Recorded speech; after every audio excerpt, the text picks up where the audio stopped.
What is LTV? Lifetime value, or LTV, represents the average revenue earned per user, and it's one of the most important metrics you can track for analyzing the performance of your game. Why? There are 3 reasons why LTV is critical. 1. Lifetime value combines both user retention, how engaging is your game over the long term, that's the lifetime part, and monetization, how much each user spends while they're playing, that's the value part. 2. LTV matters so much because it is 1/2 of the ROAS equation. And ROAS is by far the most important metric for mobile game developers, since it basically represents your profitability. Since ROAS is a factor of both your marketing spend and player monetization and retention, we calculate it by dividing LTV, the player value component, by cost per install, the marketing piece, for $1 spent. So a strong LTV is a huge factor in strong ROAS. 3. You can use LTV to calculate your payback period, or how long it takes you to reach 100% ROAS. Your payback period is the day when your LTV, which is the money you're earning, equals CPI, which is the money you're spending. Once you know LTV and you can calculate your payback period, you can optimize your marketing strategy and set benchmarks. A hardcore game, for example, often has a long payback period, often over 1 year.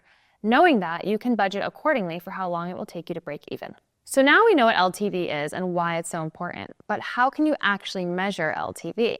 There are a few ways you can calculate it. Just keep in mind that it's notoriously difficult for free-to-play games to calculate LTV, so take these strategies with a grain of salt. Using historical data is the simplest method. Here, you divide the number of installs on a specific day by the amount of revenue generated by those users since the install date.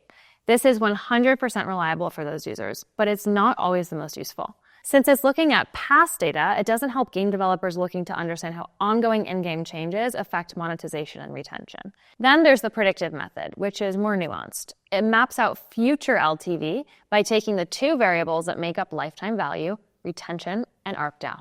This way, you can better gauge how changes you make to your monetization or retention strategy affect future user value in real time. It's complicated to calculate and requires a lot of Excel. So you can also use a machine learning algorithm which automates the predictive method for you to make it easier to calculate. Now, let's get into the specifics of the LTV curve. How do you analyze your LTV? First, look at the slope. The slope indicates the pace at which your LTV is growing. Pretty much all LTV curves will taper over time, but where you are in that curve and how quickly it drops off are important to predicting how your total LTV will evolve. Second, genre. A hyper-casual game, for example, will usually have an LTV curve that drops off within a few days. Meanwhile, a core game often has a longer and steadier LTV curve. Lastly, there's your cash flow. Larger studios with lots of cash flow can often afford a very long LTV curve, and with it, a long payback period. But a smaller startup that's strapped for cash can't do that. They need to ensure their LTV curve is shorter, and therefore their time to break even on their investment is also shorter. Now, how can you actually increase your LTV?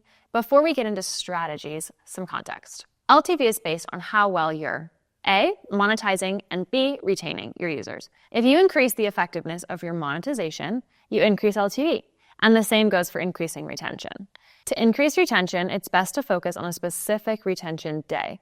For example, to improve day 1 retention, you can tweak your game's onboarding to make sure it's not too easy that players get bored and drop off, or too hard that players get frustrated. You can also look at your core gameplay and analyze drop-off moments to optimize. To improve day 7 to 14, it's likely players enjoy your core gameplay but don't have enough content or reasons to keep on playing. If that's the case, you can add more levels and add more meta systems like social systems, progression mechanics, and live ops. To increase monetization, you can either increase how many players spend in your game, which is the number of conversions, or increase how much those players spend, which is the spend depth. Getting more players to spend means making your in-app purchases more accessible and appealing, which you can do by lowering your prices, giving players more first-time discounts, or personalizing your offers based on where players are in the game and how they play. Meanwhile, getting players to spend more means increasing the number of things players can spend on, or increasing the prices for those things.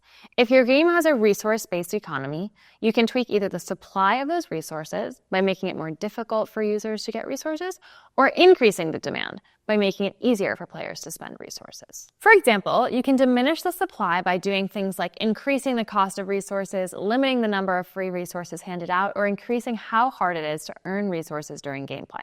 And you can increase demand by introducing new features and content and running limited time events that create a sense of urgency for players to spend resources. As they run out of resources, they'll want to buy more, especially if those items are tied to exclusive offers or limited time challenges. There is one more way to increase LTV. Build a D2C channel, like a web shop. A web shop can boost LTV because it increases the revenue you earn for every dollar players spend on your IAPs, since you're not paying Apple and Google their 30% commission fees. There are also web-based features you can use to increase retention and spend depth. For example, on a web shop, you can offer discount strategies that get players to spend more, like buy one, get one free offers. Or you could build a rewards and loyalty program that keeps players coming back for more and gets them to keep spending to reap more rewards. You could even add content like lore and UGC to retain players better. Web shops have already helped studios like Playtika increase their LTV. In fact, Playtika drives over 25% of their revenue from their web shop. If you're ready to boost LTV with a D2C channel, talk to us at Stash about building a custom web shop that drives higher margins, retention, and engagement.